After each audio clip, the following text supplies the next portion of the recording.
Dès la grossesse, un certain nombre de mécanismes hormonaux se mettent en place dans le corps de la femme pour préparer la glande mammaire à la lactation. La sécrétion de lait est en effet principalement sous l'influence de deux hormones qui sont la prolactine qui va permettre de fabriquer le lait et l'ocytocine qui permet de faire sortir le lait, ce qu'on appelle le réflexe d'éjection. Après l'accouchement, le pot à pot et les premières tétées, réalisées de manière précoce, dans le respect de la mère et du bébé, jouent un rôle fondamental dans la mise en place de la lactation, puisqu'ils vont permettre une forte libération d'ocytocine et de prolactine par la mère, ce qui contribuera à un démarrage efficace de l'allaitement. Chaque allaitement possède un caractère unique, propre à chaque couple mère-enfant, puisque la production de la mère va s'adapter en permanence aux besoins réels de son bébé, selon une règle assez simple, à savoir plus le bébé tète, plus le sein produit du lait. Ceci est possible sous l'influence de la prolactine, qui permet donc la sécrétion du lait, dont le taux va augmenter avec la stimulation nerveuse au niveau du mamelon, déclenchée par la succion du bébé. D'autres facteurs, liés notamment à l'environnement et à l'hygiène de vie de la mère, peuvent impacter la lactation. Le lait maternel étant composé majoritairement d'eau, à près de 90%, une bonne hydratation vient jouer un rôle fondamental dans la lactation.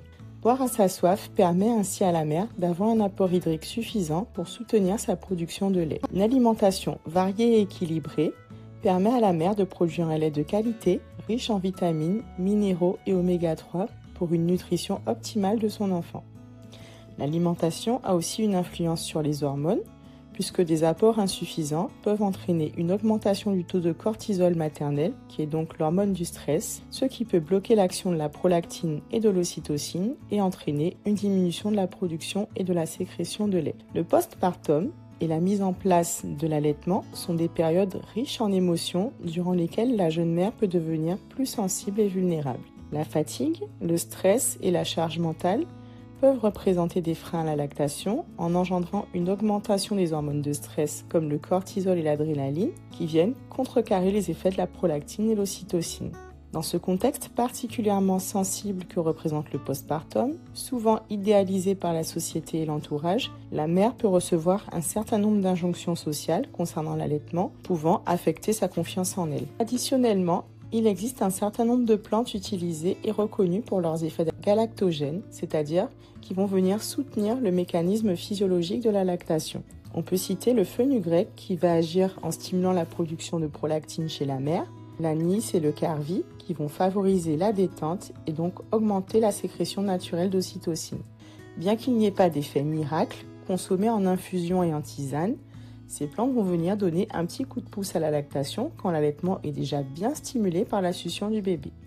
Un autre effet positif est qu'elles permettent à la mère de s'hydrater davantage, facteur indispensable pour produire du lait. En favorisant l'hydratation, la détente et en aidant le corps à produire du lait, les tisanes viennent soutenir l'allaitement maternel mais ne remplacent jamais la stimulation du sein.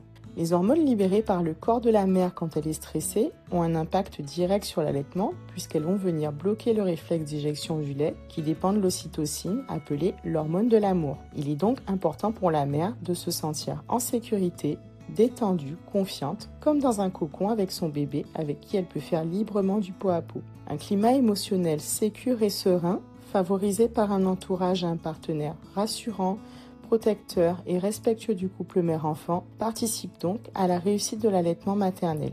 L'accompagnement à l'allaitement occupe une place centrale au sein du métier de sage-femme, puisque celle-ci représente une interlocutrice privilégiée pour les femmes pendant la grossesse et après la naissance. Pendant la grossesse, son rôle va être d'informer la mère pour l'aider à faire un choix libre et éclairé. Après la naissance, elle aide au démarrage de l'allaitement par une aide et des conseils personnalisés pour la mise au sein, mais aussi par l'écoute, l'information et le soutien émotionnel de la mère. Elle assure également un rôle de prévention car à travers l'observation et l'écoute active, elle sait repérer, prévenir et prendre en charge certaines complications comme les douleurs, les crevasses ou l'engorgement. Lorsque les difficultés d'allaitement nécessitent un avis spécialisé ou une prise en charge spécifique, la sage-femme peut être amenée à orienter la mère vers d'autres professionnels comme un consultant en lactation IBCLC pour un accompagnement très spécialisé ou un médecin, généraliste, pédiatre, gynécologue ou ORL, quand les mesures de première intention ne suffisent pas ou qu'elles suspectent une pathologie.